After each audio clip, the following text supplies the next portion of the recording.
আসসালামু আলাইকুম গাইস, এই যে আমি বাসায় যাওয়ার জন্য রেডি হয়ে গেছি। আমার কাঁধে ব্যাগ নিছি, দরজা খুলতেছি, বাইরে গেলাম, সবাই দোয়া করবেন। এই চলে গেলাম। এই আল্লাহ হাফেজ। সবাই দোয়া করবেন। আমি এখন বাড়িতে বসে দেখেন দেখেন ভাই, আমি এখন নারায়ণগঞ্জ চিটাগাং রোড আছি। চিটাগাং রোড থেকে আমার বাড়িতে যেতে প্রায় 2 থেকে 2.5 ঘন্টার মতো লাগে। এখন রাস্তার অবস্থা দেখছেন।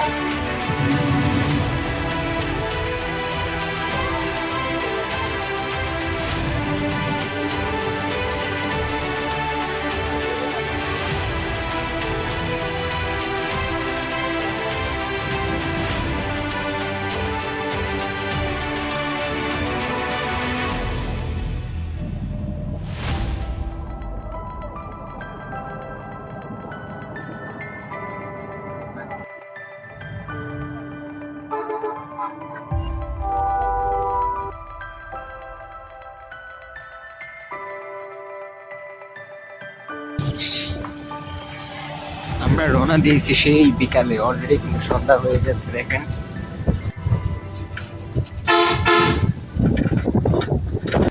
আসসালামু আলাইকুম, অবশেষে আমি বাড়িতে এসে পৌঁছে গেলাম। এই যে আমার চাচাতো ভাই আছে, যে আমার ছোটবেলার বন্ধু। একসাথে আমাদের পড়াশোনা একসাথে, বড় হয়েছে একসাথে। অবশেষে আমরা বাড়ির রাস্তা ধরে হাঁটতেছি। সেই বিকাল 4টার দিকে রওনা দিয়েছি, এখন আস্তে আস্তে প্রায় 8টা বেজে গিয়েছে। রাস্তায় কোনো জ্যাম ছিল না, তবুও অনেক রাত। রাস্তায় অনেক জ্যাম, আরে রাস্তায় কোনো জ্যাম ছিল না, তবুও কিন্তু আমাদের আসতে অনেক লেট হয়ে গিয়েছে। গাড়ি কিন্তু অনেক স্পিডে চলছে, আপনারা দেখছেন। তবুও আমাদের আসতে লেট হয়ে গেছে। আমি কিন্তু আপনাদের আগেই বলেছিলাম যে আমাদের বাড়িতে আসতে প্রায় 2.5 থেকে 3 ঘন্টার মতো সময় লাগে। তো ফাইনালি আমি বাড়িতে এসে পৌঁছে গেলাম। সবাই আমার জন্য দোয়া করবেন, ভালো থাকবেন। তো দেখা হবে অন্য কোনো ভিডিওতে। যে পর্যন্ত ভালো থাকবেন, আমার জন্য দোয়া করবেন। সবাই অপেক্ষা থাকবেন আমার নেক্সট ভিডিওর জন্য। তো সবাই ভালো থাকবেন। আল্লাহ হাফেজ। আসসালামু আলাইকুম।